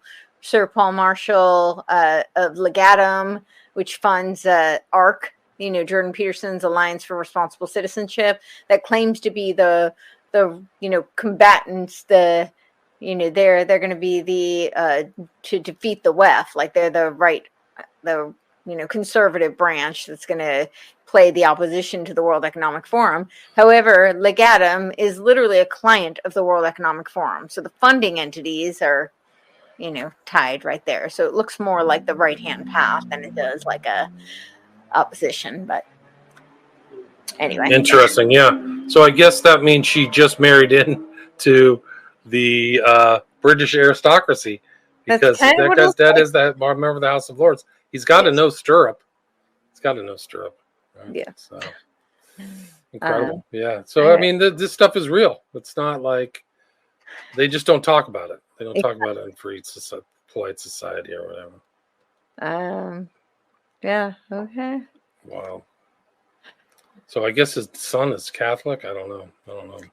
Yeah, so I guess he's Catholic. She's Catholic. She converted, right? Yeah. But she converted in all these pictures, and I mean, I'm not very familiar with Catholicism, but it's very strange that they all have these Masonic floors. At least the ones she's been in. At least the pictures I've seen. I don't want to, make accusations, but it's just weird. Like I'm not familiar enough to know, but it just struck me as odd that all these pictures she's taking that are supposedly in these Catholic churches, they have these black and white checkered floors. That's pretty strange. I mean, it's really not. If it is in the Catholic Church, it's not part of its literature. It's not like, oh yeah, we're aligned with the Masonic movement, and it's Right. not. You're not supposed to be. But if I think it's Windswept House by what's his name, talked about kind of infiltration of the Catholic Church. What's his Yes, name? Vatican II. Yeah, so And maybe certainly that's it. the But it's Jesuits, I think there's a lot of, ties, Jesuit, Masonic kind of infiltration. And I look at the three city states, right? The Vatican, the City of London, and DC seems to be a consortium corporation and I do think that has. And this is it. This is the City of London. If you took a dart and threw it, the Temple Church is right in the center of the City of London. Yeah, See, there's the picture. It's just one of them. And look at the background, that floor. In Masonry, that means we walk over good and evil. Like we're yes, right. Beyond good and evil. The Nietzschean reference. Yeah. But yes, it's Masonic as well. So this is based on the Holy Sepulchre in Jerusalem. So it's really something else. They're similar kind of in design to Rosslyn Chapel outside of Edinburgh. You can read Robin Griffith-Jones. This is his Wikipedia. Okay. I mean, it's really just something else, but it's really tied back 1,000 years of Western history into medievalism and their Crusades. No question about it. Wow. Okay. And it goes back to William Marshall there too. So that's an interesting story. So it goes back to Magna Carta and kind of like the beginning of the Lords and Commons too. So in England, there's his books. There's Rosslyn Chapel. There's those famous kind of pillars. These are all Masonic, right? Apprentice Masonic pillar. They're beautiful though. I've actually been inside a few lodges, and they're beautiful. I mean, they take that craftsmanship very seriously. There's the future king after Charles III passed away, William. He's kind of got that 8-sided star. I think that's why I had this on here in the red. So this is Lord Stirrup. This is the guy who's kind of the main lord, who's head of the Pilgrim Society, right? Knight Companion, Order of the Garter. That means he has to wear something around his leg. His loyalty to the king. He's a Society of the Knights of the Round Table that's founded in 1720. So they're keeping the Arthurian legends alive. They take that seriously. Yeah. Does the Knights of the Round Table have any connection to the Round Table groups or Lord? Probably in ideology. I don't know if there's a real authentic connection. It wouldn't surprise me at all. Yeah. I think that you'd have to go back and look at that history. Yeah. I don't think it's a mistake, but I'm not as knowledgeable about that as maybe some other people would be. But I would assume that that's the case. That's why they chose the Round Table. Yeah. But yeah, you can read about the Society of the Knights of the Round Table online. It's on Wikipedia. I couldn't figure out. There's another guy, Coleman. I don't know. Maybe somebody out there would know, but I think this Coleman guy might be the parents of Piers Coleman and Jas Coleman, who's a cruelly loving occultist. And he's a member of the Pilgrim Society. But this is the book that I read in preparation. It's called The Pilgrim Society and Public Diplomacy, 1895, 1845. A good book. That's how I got my information. And the Pilgrim Society actually has its own written history, which I haven't read yet, but those are kind of private books that are privately distributed. And can you get access to them, or you have to buy it from their website? So it'll be interesting. Maybe I should do that. I don't know. Yeah, Churchill. This one. Sorry, but this one, because when I looked at it, was it written from what perspective was it written from? Do they is it favorable? I think it was very sterile. It wasn't I wouldn't call it kind of like alternate history. Right. But I think they were much more academic. Okay. I think it was pressed in Edinburgh University Press, so it wasn't kind of Scottish. Sure. So I think it was a little bit more objective than a self-serving puff piece or something like that. Sure. Right. But I think it just kind of went over a lot of the stuff. So I didn't get it was super critical either. This is a horrible organization. All these people are, evil capitalists or something like that. So it didn't have that kind of left wing, Sure. like woke take. It didn't have that at all. I read it in the PDF version. Okay. You can buy it right off of Edinburgh University Press. Sure. But, I think Amazon has it too.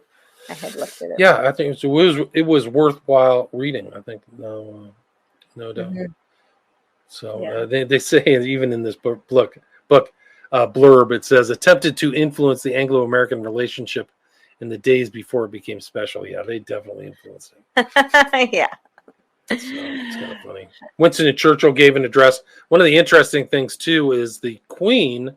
She called it a special organization in a private letter, and she said her first public appearance following her engagement to Prince Philip, the King's dad, King Charles III's dad, was at a Pilgrims event for Eleanor Roosevelt in 1948. So she saw it as important too. Interesting. So you can read this. This is right before the war started too. This is March 18th, 1941. I don't think it started yet. You can read that online. And then the Chatham House, right? We know that Royal Institute of International Affairs. This is the woman who's MI6 Wellcome Trust. You can find out about her. Right. I mean, that's really my first series. We can go into the second one if you want to bring it up. Sure. Yeah. This is Rees-Mogg again, so that's the guy. He's the one who catapulted Soros. Really? Yeah. It was him and something Rogers. But yeah, he was one of the people who they catapulted Soros to fame, so that he would take the fall for these the bad guy. Yeah. Yeah, so it's basically blame the Jew. Exactly. Use the Jew as a front man. Yep. Yeah, it wouldn't surprise me. But Nothing really he was the guy. Wow, that's crazy. Mm-hmm. City of London, that's like the kind of city within a city. Different look too. The roads are clean. It's kind of a trip. There's like a marked difference between the regular London and this. St. Paul's Cathedral, a lot of history in there. And this is what the Temple Church looks like in the City of London. This is it from the outside. There's all kinds of walkthroughs and things like that. And then there's the Queen inside that Temple Church. Templars. Right. It's interesting too. So that was the treasury.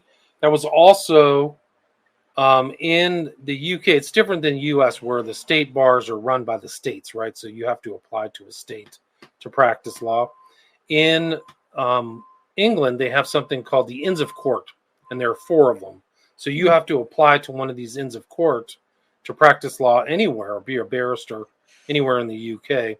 And 2 of the Inns of Court are associated with the Temple Church. So they're actually adjoining this Temple Church in the City of London. And so you basically have to have an affiliate of this Temple Church to practice law in the UK. That's crazy. Yeah. So this is one called the Inner Court.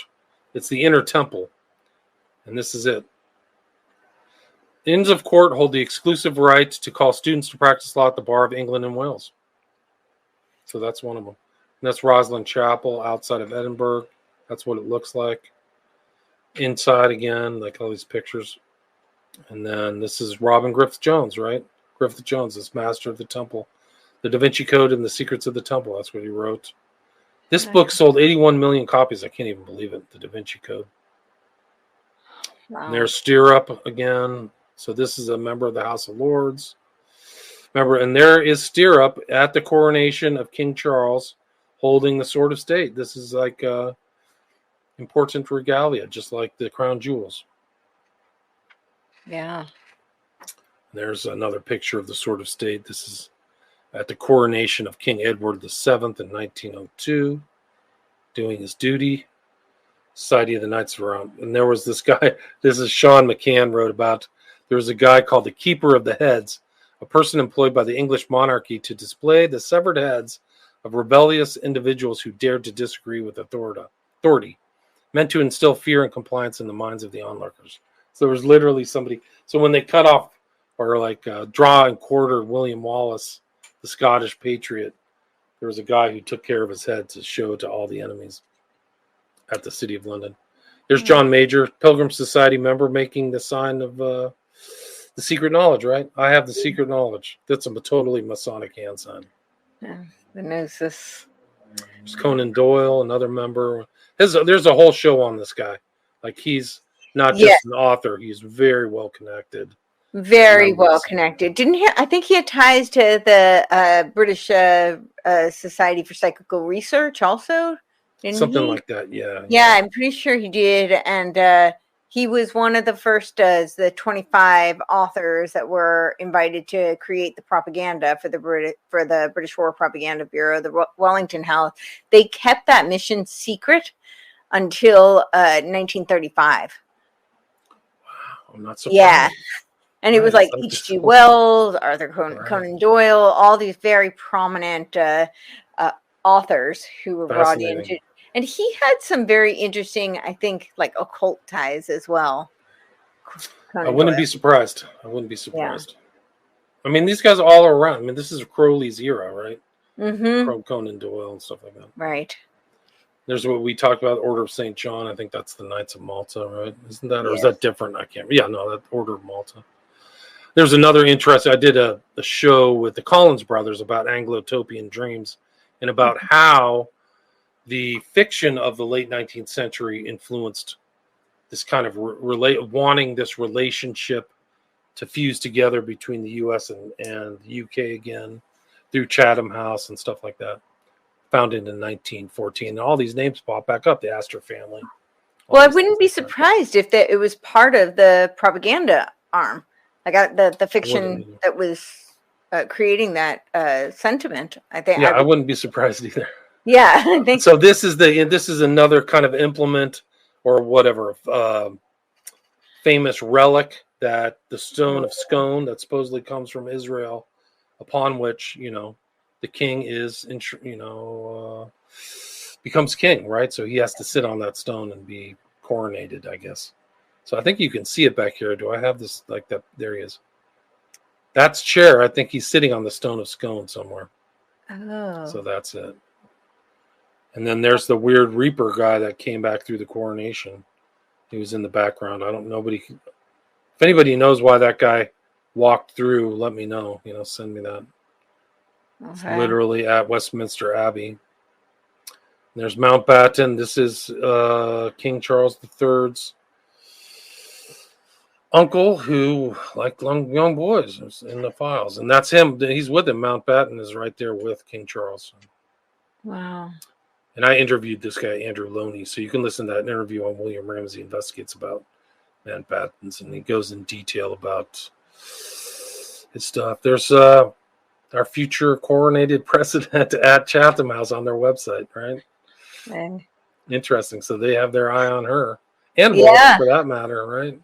This is literally from their last week their website. Well, she also, this very interesting, that her mother or her grandmother is from the area that's right next to where the Theosophical Society was headquartered. Wow. Yeah. So she's a ding. I mean, no, it didn't. She wasn't in the front of the line when they gave out brains, that's for sure. She was in the what? Not in the front of the line when they gave out brains, that's for sure. Yeah, right. She's a dingbat. She's a dingbat. No, but she's a good operative. I mean, I don't think she's quite as dumb as they would like people to believe. She's certainly not. I don't think she's top of the IQ chart or anything. But she's playing a role, and she's aware of the role she's playing, in my opinion. I agree. I think so. Yeah. I think she's always played a role. Yes, that seems. She's done what she's told. She's benefited, and somebody else is doing the thinking, and she just kind of floats along. And they don't interview her for any extemporaneous statements, No. Just shut up, do what you do, and follow these policies, and your future is sealed, and it's worked out. I mean, she literally made it to the vice presidency. She's an idiot. She's an idiot. For sure. Yeah, that was Matthew Crawford. So you gotta go back to, he said so. He was saying that. It's a few blocks from the Theosophical Society that had been run by Annie Besant. Yeah, who is also the co-founder of the Malthusian organization. So you just see these patrons, the royal patrons. So in addition to the Pilgrims, he's the patron. The King Charles III is the patron of Chatham House. Mm-hmm. So you see that the Queen Elizabeth signed that as well. It's royal charter. So these are all chartered kind of things. There's the Baroness Buller on there. These are other people to like. Mm-hmm. There's John Manger, Right Honorable. All these other people that need to kind of be researched. But her, this is her. Imperial College, Wellcome Trust, Board of Governors. She was the Director General of the UK Security Service, MI5, 2002, 2007. Then an Independent Life Peer. So she was elevated into the aristocracy or whatever. Yeah, I think that's basically it. That's all I got. Wow. There's a lot more there too. You can do individual studies on all those people and their ties to the Pilgrim Society, like what they actually have done. But that's a whole other show.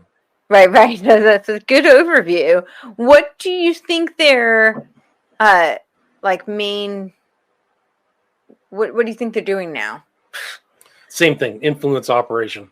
Right. Identifying other people to bring in, continuing the same type of thing, and trying to influence and shape American public and foreign policy.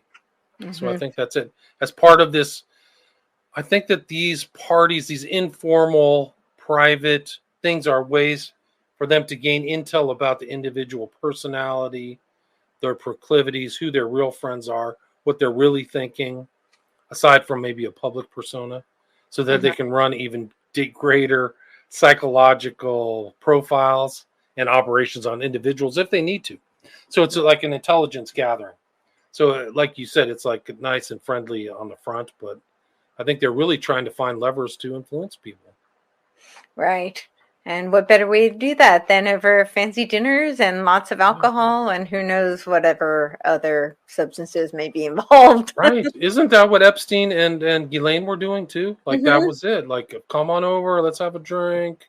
Mm-hmm. There's a party, and then they find out what these guys are up to. And so I guess it's as old as the hills. It's not it. Like I'm talking to a guy about Samuel Untermeyer, and apparently he, around the time of Wilson, he blackmailed Wilson because Wilson was having an affair with his secretary or something. He had some kind of dalliance, and his public persona was like this boring kind of like academic, right? Right. But Untermeyer blackmailed him to get Brandeis into the Supreme Court, something like that. So I'll be doing a show on that. So that's like 120, 30 years ago. So that's like another influence op or something like that. So I think that that's just part and parcel of international intrigue and power. It actually goes back. I don't know if you've heard of Metternich, but Kissinger wrote his thesis on Metternich, who was the foreign minister for the Austro-Hungarian Empire, which doesn't really exist anymore. But it was 19th century, and Metternich, one of his important aspects of his diplomacy, believe it or not, was what he called pillow talk. So he would get these women and stuff and try to get information from them because they would spend time with the men in bed where the men didn't think anybody was listening. But that pillow talk was important information. So that goes way back to pre-World War I. Look up Metternich. That's a whole nother show. You'd be interested in Metternich because it was a real challenge to kind of hold that empire together in Middle Europa with so many different ethnicities and stuff like that. It's really interesting. Metternich? Metternicch. I wonder if you can find Kissinger's thesis, like his undergraduate thesis on Metternich. It would be worth reading. That would be fascinating. I'll see if I can find it. Okay. I'll see if I dig anything up. I'll let you know. But yeah, Metternich's an interesting guy. He's kind of lost to history, but he shouldn't be. Yeah. We'll do some digging. That makes sense why they used women and Hollywood stars for espionage, right? This is a great way to have a liaison and the pillow talk, as it's called, and while they think their guard is down, and to be able to collect intel. That makes perfect sense. Right, Matahari, wasn't that her whole thing? Like she was getting intel, but she was like supposed to be kind of like a striptease, like Marilyn Monroe. Marilyn Monroe. Yeah. Maybe that's why she had to go. Is she had too much pillow talk? Too much. Or even the other lover of JFK who died mysteriously. She probably knew too much too. Her name was Mary Pinchot Meyer. You ever hear her story? I very little, just cursory. Yeah, that's another. She died. She was kind of like an intermediary between a lot of people, CIA and JFK, and then she died kind of mysteriously on the canals in Georgetown. I think after JFK, she was like and I don't think they ever really found the person who really did it. But I think when she died, with some kind of story like James Jesus Angleton was at her house trying to find her diary or something like that. So it's really, these diaries and stuff they can be dangerous. I mean, yeah. So I mean, pillow talk, I guess it's always been there. It's just not perceived in this public diplomacy that you see on TV all the time. Well, there's Metternich. It always exists, but I mean that's the most vulnerable discussion. But you don't think of it in terms of foreign policy and diplomacy and intel operations. But I think it's pretty key. But that Metternich, that's interesting. So it goes all the way back to the beginning of the 19th century. So that's right around like the Napoleonic Wars or after the Napoleonic Wars. Metternich. So. Oh yeah, we'll definitely have to look into that. Well, I would be curious to do, if you're interested, a follow up on maybe these the Knights Round Table. Yeah, I would love to. Yeah, let's do it. Let's do a follow up on that. That's my old icon. That was the one I made with the Photoshop. I have a new one somewhere. There's one of my books, Global Death Cult. That's about modern far right online craziness. So that's Children of the Beast. That's kind of an older one. That's about Crowley's influence after and during the 20th century, really. So many people are tied to him in strange, odd ways. Hubbard, Kinsey, Jack Parsons, Manson. Then tomorrow, I guess I'll have to repost some of the stuff from Prophet of Evil, right? Crowley's influence on kind of 9/11. The numerology is inescapable. The 11s are everywhere. Yeah. And then this is about the West Memphis 3 criminal case. The court records or something else. And then the Smiley Face Killers is just about this. I think it's the most important true crime story of the 21st century. Is that like 300-400 young men are out at night, disappeared, found in water. So it's like if you're out late at night and you're a man, like you should be very careful. You should be careful if you're a man or a woman. But like men wandering around at night, it's seal your fate. Yeah, when you were saying about the memoirs, that's actually where I found out about that meeting that Lenin called between Antonio Gramsci, Georgy Lukács, and William Munzenberg was through Antonio Gramsci's grandson's memoirs. Oh, wow. Fascinating. Yeah, he talked about his grandfather's various meetings, and that's where that was. So yeah. I'm sure they would want to keep that secret. That's a lot. Those are some major players. Definitely. And I'm sure. And I do think that was that's we know at the very least that's what spawned the Frankfurt School. It was that meeting. It's amazing. It's incredible. It's really incredible. It's so influential, their stuff all the way to Marcuse and Adorno and all these guys, and flood the world with Eros and all this stuff. Like they really thought that was going to stop a resurgence of Nazis, was because they're supposedly super rigid. They must not know the real history of the Nazis. They're all kinked out like crazy. Like that wasn't that's not the solution. The external rigidity isn't the real. It's not the real them. They're all like Hitler's gay or bisexual, and so is Rome. And a lot of people said that the Nazi Party had really two interests, which was far right ideas or nativist and homosexuality. Like it was a known thing, So yeah.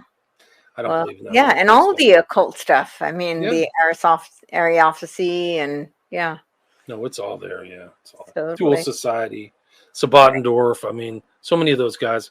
They hated Christianity too. They had discussions about outlawing Christianity, and they just said it wasn't the right time yet. But I mean, most scholars, German scholars, outside of Nazism, all acknowledge that fact that they were not Christian. So calling them Christians fake. And Hitler, I think in 1929 said, "I'm a pagan to the bone." Like this is not a Christian. And I mean, the ideology of the Nazis is not Christian in any way, shape, or form. It's totally preposterous. Yes. Yeah. It's a cult. Yeah. It was like a cult. They wanted to be the number one cult. That's why I think it was Action Hess where Hitler outlawed every other occult order. He didn't want to have any competition, So that exactly. Yeah, this is what the argument I always make about the fascism. It's not on the right. It was just he only opposed the communists in competition. It was in competition with his power. But it's not in ideology. In ideology, he was a communist, socialist, a Marxist. He just wanted to create a different tactical arm so that he could achieve power over the world. So, yeah, pretty much. Yeah. So, well, thank you so much. Yeah, This was fascinating, and I think very, very relevant to what we're seeing today, especially with the ties to the Anglo-American establishment. We see the Fabians really kind of coming to the forefront right now, and I think there's a lot of overlap with the Fabians and the Pilgrim Society. Lisa, I think so. So. That's my. I think if we do some scratching, we'll find that. And the Fabians are much. They tend to be much more underground, right? The wolf in sheep's clothing, and they play the long game. But it seems like they found their time to strike hard, as their motto implies. When they strike hard. There's that logo with the tortoise. And that's what it says on top of it. And that was right on their page. So all that just to say they're coming very much to the forefront. They seem like they feel like it's an appropriate time to reveal themselves. So I think all of these intertwining of these various organizations is it's worthwhile to dig into. 100%. 100% worthwhile. It just shows this kind of like long-term, like you said, the Fabians, but long-term planning and incrementalism and changing and influence operations that have been around, or the idea of influence operations, and they surface every once in a while, but they're definitely all over the place. Israel's operations against the U.S., UK's operations against the U.S. Well, and I think a lot opposite too, right? I think a lot of the Israel operation comes right out of the Fabians. There you go. Yeah. Right, the Rothschilds whole Balfour Declaration. I mean, this was a Fabian and Roundtable operation, and it had nothing to do with the Jews. So, had everything to do with creating a military outpost for British intelligence. So, unfortunately, once again, the Jews are, reaping the brunt of that, and I think very much the victims of that. Prior to that, there was, some sort of a agreement and understanding where people could live peaceably. That seems to be, gone. And they're the same people who are advocating the Islamification of the West. And the Milner Fabian conspiracy book outlines that very well.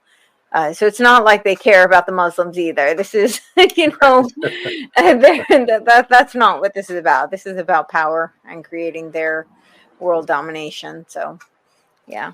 Yeah, incredible. They've been doing it. They did a really good job. I mean, a whole nother show on how they balkanized India and controlled it. Like a very small force, but just having everybody fight against themselves and all the way up to 1947, I think. Yeah, that's what I was going to say. The act, what was it? The Declaration of Independence in India. I forgot what they called it, the something act, but I think it was 1948. And it looks very much kind of like this false declaration, right? Where they're still very much under the thumb, at least through these influence operations and psychological warfare at the behest of the British intelligence. So because and the whole Theosophical operation as well. They Right. used India for a lot of that. So Right. They ended up there. They would kind of bounce back and forth, but they ended up in one of these Indian cities. Yeah. Ledbetter was like her associate. yes, Annie Besant Annie and Besant. Ledbetter. Then they adopted and groomed Krishnamurti and proclaimed him to be a messiah of sorts, and he rejected it. World teacher. Yes. Jiddu Krishnamurti, yeah, who ended up in like so many of Crowley's buddies or associates of Crowley ended up in California. He has a center in Ojai, north of Los Angeles. Right. It is so beautiful. Ojai is really beautiful. It's nice. Yeah, it's nice. It gets hotter than you wouldn't even believe. It's really kind of almost a high desert, but it can get super hot there, but it's nice. Yes. Yeah. The desert. Yeah. The really extreme, the hot, the cold. It's Ojai's really kind of a microclimate because it's actually close to the water too. It's about an hour up the mountain or 45 minutes. True. It's close to the ocean, but then there's like the high deserts up there too. So it's kind of a strange mix. It's a nice mix. It's a beautiful place. California in general is really interesting that way with the topography. It has almost every climate in the world. Yes, I know. Yeah, cold, hot, ocean, deep forest, redwood forests, snow. South, like it's super hot in the desert, like near Salton Sea or Palm Springs or something like that. So you get a little bit of everything. Ocean, obviously. So yeah, that's probably part of verdant for a lot of people. Yeah, there's certain parts. Some of the like non-populated parts are the most beautiful. Like I live in LA. I don't think LA is as nice as some of these other parts of LA. San Francisco, but Ojai's one of them. A lot of it's very rural. I lived right outside LA. I was in Santa Monica for a very long time. Yeah. So yeah. No, it's almost a weird state like other states where there's all this population density in LA and San Francisco Bay Area, and then there's not that much density. Maybe Sacramento, or Fresno, or something like that, or Bakersfield, San Diego. Yeah, sure. Well, thank you. If you have anything else you want to add, please do tell everybody where they can find you, find your work, your books, your podcasts, all that great stuff. I seem to be posting a lot on Twitter, so you can see links to all my more recent stuff on Twitter or X.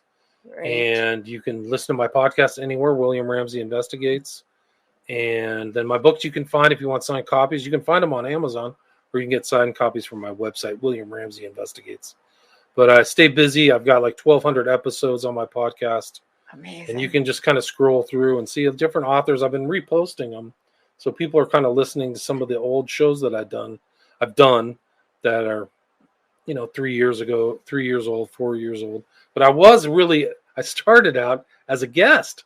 So a lot of my shows, like the first 5 years, were me droning on about Crowley or something else from 2010 to 2015 or 2017 when I kind of flipped the script. But yeah, there's a lot of those old ones. If you do me a favor, don't listen to the ones back from 2010 where I say and over and over again. Sometimes all in conjunction. I'll say so I've gotten better at my public speaking skills. But some of those early ones, the audio isn't very good either. So I apologize in advance.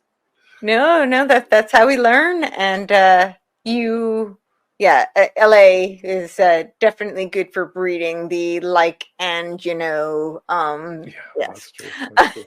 I had to relearn my English, but so I've been busy. I've been putting out stuff and have a lot of different types of guests and true crime and current events and history, things that I like. It's really idiosyncratic, I think my podcast is. But sure. Anyway, Thanks for having me. Yeah, thank you so much. And thank you all for watching and listening.